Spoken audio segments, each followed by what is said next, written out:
Hello students, welcome back to my channel. आज हम लोग देखेंगे रिसोर्स एलोकेशन ग्राफ, जिसको हम लोग RAG ग्राफ बोलते हैं, जो आपके OS के बहुत ही इम्पॉर्टेंट टॉपिक है, क्योंकि OS आपका कंप्यूटर के बेस टॉपिक है। इसमें हम लोग देखेंगे ये रिसोर्स एलोकेशन ग्राफ हम लोग क्यों यूज़ करते हैं, ये क्यों इम्पॉर्टेंट है, इसको हम लोग कैसे यूटिलाइज करते हैं और इसका रिलेटेड कैसे कैसे क्वेश्चंस आप लोगों को आ सकते हैं। कोई भी कॉलेज, यूनिवर्सिटी एग्ज़ाम, इंटरव्यू या फिर आपके जो हम लोग कम्पिटिटिव एग्ज़ाम की तैयारी कर रहे हैं उसमें कैसे क्वेश्चंस आ रहे हैं वो सब, और ये रिसोर्स एलोकेशन ग्राफ कितने टाइप्स के होते हैं, ये सब कुछ हम लोग इस वीडियो में आज कवर करेंगे।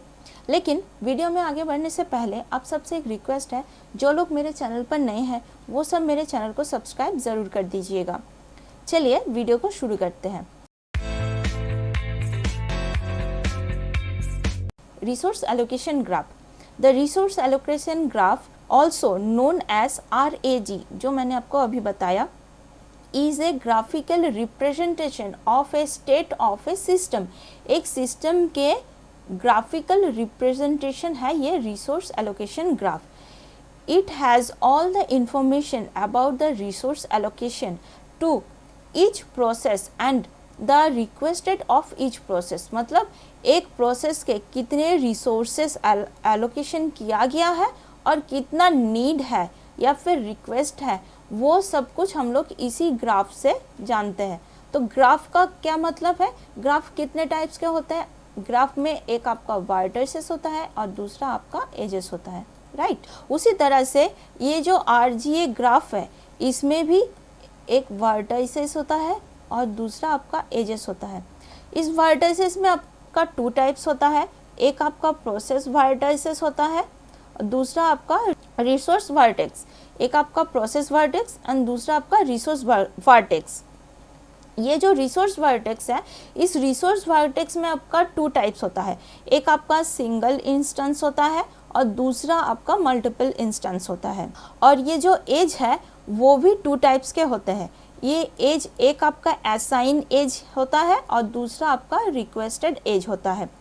हम लोग जब भी प्रोसेस वर्टेक्स को यूज़ करते हैं तो उसको हम लोग रिप्रेजेंट करते हैं सर्कल से, और जब भी कोई रिसोर्स को यूज़ करते हैं तो उस रिसोर्स को हम लोग रेक्टेंगल से यूज़ करते हैं।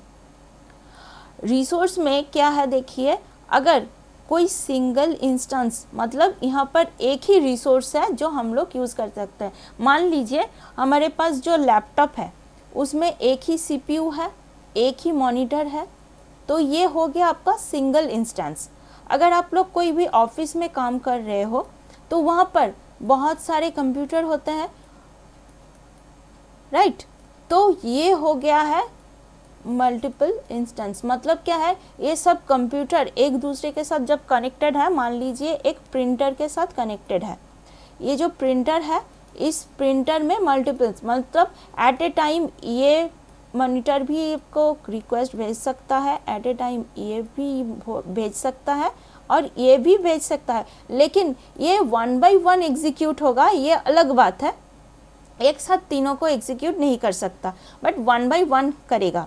बट हम लोग यहाँ पर एक प्रिंटर को रिसोर्स तो दे सकता है, ये रिसोर्स ये आपका रिसोर्स हो गया, जो ये आपका लैपटॉप एक प्रोसेस हो गया, ये भी आपका एक प्रोसेस हो गया और ये भी आपका एक प्रोसेस हो गया। ये तीनों प्रोसेस इस रिसोर्स को यूज़ कर रहा है, तो प्रिंटर भी एक रिसोर्स हो गया है जिसको हम लोग मल्टीपल इंस्टेंस दे सकते हैं, राइट। ये हो गया आपका प्रोसेस एंड रिसोर्स का।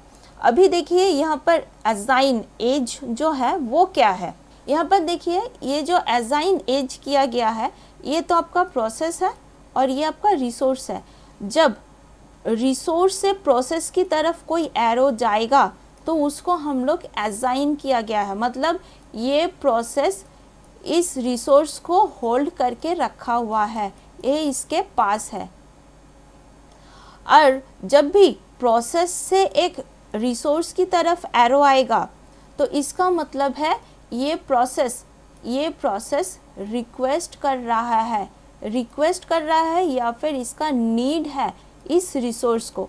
मान लीजिए ये प्रोसेस एक प्रिंटर को यूज़ किया कर रहा है, तो वो प्रोसेस इस प्रिंटर के थ्रू कोई भी पेज प्रिंट कर रहा है। और यहाँ पर भी एक मॉनिटर है, जो ये भी मान लीजिए एक प्रिंटर है, बट उस टाइम इस वो प्रिंटर इस प्रोसेस के पास है, तो वो प्रिंटर इसको रिक्वेस्ट कर रहा है, ये प्रोसेस इस प्रिंटर को रिक्वेस्ट कर रहा है। तो जब भी रिक्वेस्ट कर रहा है तो रिसोर्स की तरफ रहेगा, और जब भी होल्ड किया गया है तो वो प्रोसेस की तरफ रहेगा एरो। इससे आपको अच्छे से समझ में आएगा। चलिए एक एग्जांपल से इसको और भी बहुत अच्छे से समझते हैं। अभी देखिए ये एक ग्राफ है, RAG ग्राफ है। यहाँ पर देखिए ये जो प्रोसेस है, ये प्रोसेस को ये रिसोर्स असाइन किया हुआ है, बट यहाँ पर ये रिक्वेस्ट किया जा रहा है P2 R2 रिसोर्स को। यहाँ पर असाइन किया गया है, मतलब होल्ड है, इसके पास है, P1 के पास R1 है, एंड P1 R2 को लेगा, तभी ये प्रोसेस एग्जीक्यूट होगा। अभी सिमिलरली ये जो P2 प्रोसेस है, ये प्रोसेस के पास R2 ऑलरेडी है, बट ये R1 को लेगा, उसके बाद ही ये प्रोसेस एग्जीक्यूट होगा। उससे क्या होगा, हमें ये पता चलेगा ये प्रोसेस डेडलॉक में जाएगा या फिर नहीं। क्योंकि डेडलॉक, जब भी कोई भी प्रोसेस होता है डेडलॉक पे, तो वो प्रोसेस हम लोगों के कोई भी काम का नहीं होता है। इसमें हम लोगों का CPU हैंग हो जाता है, CPU को फिर से रिस्टार्ट करना पड़ता है। ये जब भी हम लोग कोई पर्सनल PC यूज़ कर रहे हैं, वहाँ पर ये डेडलॉक के लिए ये है। डेडलॉक में 4 जो नेसेसरी कंडीशन है, उसमें एक आपका है सर्कुलर वेट। सर्कुलर वेट में क्या है, एक आपका सर्कल क्रिएट होगा और इसी सर्कल में आपका वेट करता ही रहेगा। अगर सर्कुलर वेट हो जाएगा तो हम लोगों का प्रोसेस डेडलॉक में चला जाएगा। अगर सर्कुलर वेट को हम लोग टर्मिनेट कर देते हैं तो ये प्रोसेस डेडलॉक पे नहीं जाएगा। यही है डेडलॉक का फंडा। तो यहाँ पर देखिए ये जो P1 है, P1 के पास एक रिसोर्स है और एक रिसोर्स लगेगा, तभी ये एग्जीक्यूट होगा। सिमिलरली P2 के पास एक रिसोर्स है, एग्जीक्यूट होने के लिए रिक्वायरमेंट है, तो ये रिक्वेस्ट है और ये इसका होल्ड करके रखा हुआ है। तो दोनों प्रोसेस ही, कोई भी एक प्रोसेस अपनी रिसोर्स को नहीं छोड़ेगा। तो यहाँ पर क्या होगा, देखिए एक सर्कल क्रिएट हो रहा है। मान लीजिए R1 से अगर हम लोग चलना शुरू करेंगे तो R1 के बाद P1, P1 के बाद R2, R2 के बाद P2, उसके बाद घूम फिर के फिर से हम लोग R1 पे आ रहे हैं। तो यहाँ पर एक सर्कल क्रिएट हो रहा है, एक लूप क्रिएट हो रहा है। तो ये हम लोग बोल सकते हैं ये आपका सर्कुलर वेट हो रहा है। तो सर्कुलर वेट में हम लोग डेडलॉक हो सकता है। ये प्रोसेस से हम लोग बोल रहे हैं ये प्रोसेस में डेडलॉक होगा। ये तो हम लोग नॉर्मल सिंगल इंस्टेंस के लिए बोल रहे हैं, बट अगर मल्टीपल इंस्टेंस होगा, अगर मल्टीपल प्रोसेस, मल्टीपल रिसोर्सेज रहेगा, तो हम लोग क्या करेंगे, तभी हम लोग प्रोसेस एलोकेशन ग्राफ को हम लोग एक ग्राफ में लिखेंगे, जिसमें हम लोग प्रोसेस लिखेंगे P1 एंड P2 प्रोसेस है, और जिसमें हम लोग असाइन किया गया है क्या और क्या क्या रिक्वेस्ट है। इस ग्राफ को हम लोग बैंकर्स एल्गो भी बोलते हैं। इसी बैंकर्स एल्गो से हम लोग बता सकते हैं प्रोसेस आपका डेडलॉक में जाएगा या फिर नहीं। P1 process and P2 process. यहाँ पर हम लोग जो यूज़ करेंगे R1 R2, ये आपका असाइन किया गया है या फिर हम लोग बोल सकते हैं होल्ड किया गया है, और ये आपका रिक्वेस्टेड रिसोर्सेस है। तो P1 के पास क्या है, R1 है, तो R1 की जगह हम लोग 1 लिखेंगे और R2 की जगह 0 लिखेंगे, क्योंकि R2 अगर उसके पास रहेगा तो ये एग्जीक्यूट हो जाएगा, बट R2 नहीं है तो ये एग्जीक्यूट नहीं हो रहा है। सिमिलरली P1 के पास R1 नहीं है, बट असाइन किया क्या है R2, तो यहाँ पर 1 लिखेंगे। अभी यहाँ पर रिक्वेस्टिंग ग्राफ में क्या लिखेंगे, R1 तो है तो इसको 0 कर देंगे, और R2 की रिक्वेस्ट है तो इसको 1 करेंगे। सिमिलरली यहाँ पर R1 की रिक्वेस्ट है या R2 को उसके पास है तो इसको रिक्वेस्ट करने की ज़रूरत नहीं है, उसके पास है ही। तो अभी हम लोग देखेंगे अवेलेबिलिटी। देखिए यहाँ पर रिसोर्स एक है, R1 भी एक है, तो अवेलेबिलिटी क्या है, 0 0।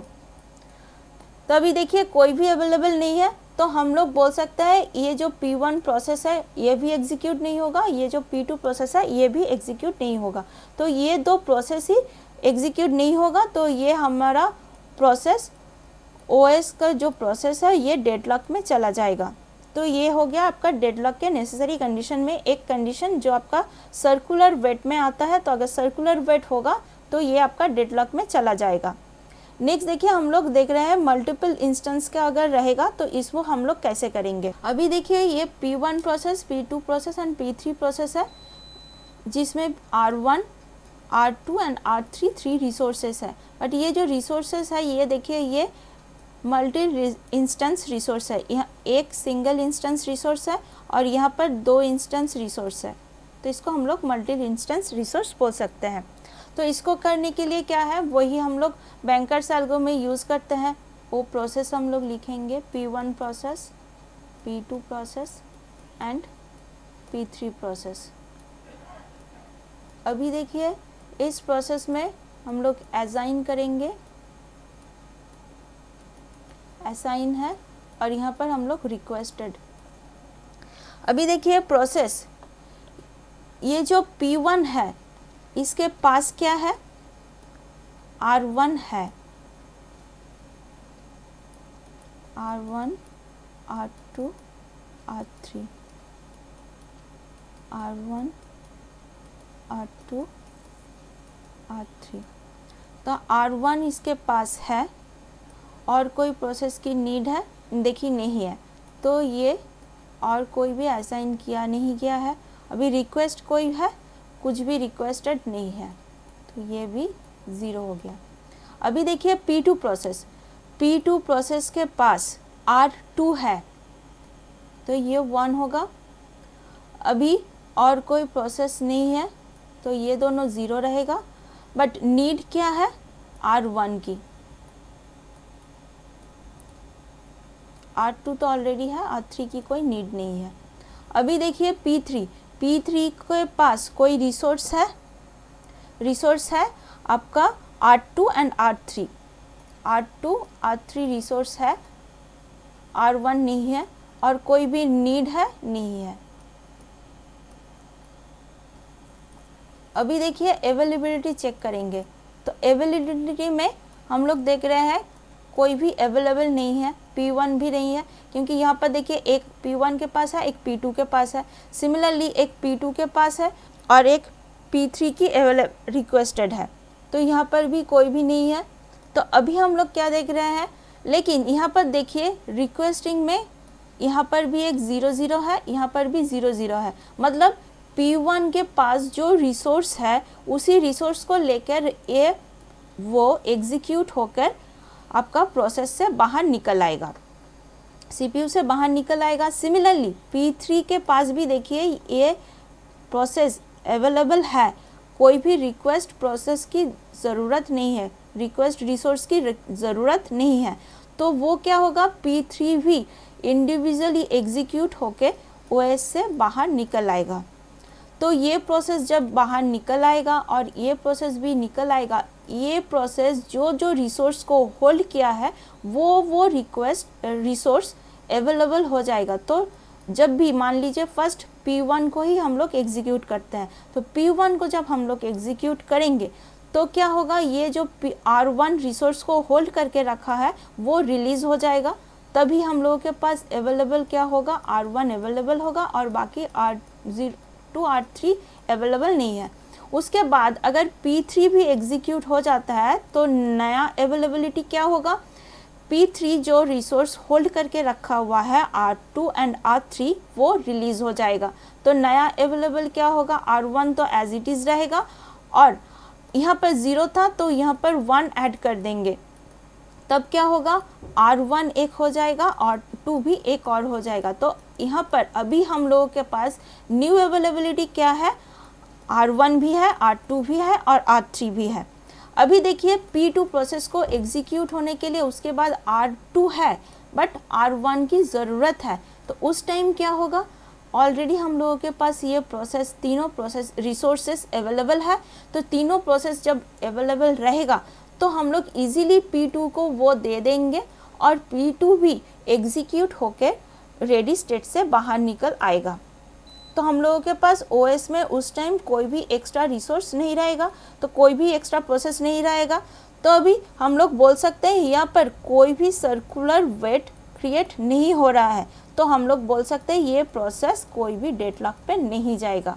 यहाँ पर देखिए हम लोग जो सर्कल क्रिएट किए थे, यहाँ पर देखिए हम लोग अगर क्रिएट करना भी चाहे तो नहीं हो सकता। देखिए P1 से अगर हम लोग स्टार्ट करेंगे चलना तो P1 के बाद R1 पे आएंगे, R1 के बाद फिर से P2 में आएंगे, P2 के बाद देखिए R2 में हम लोग का पाथ ख़त्म हो जा रहा है।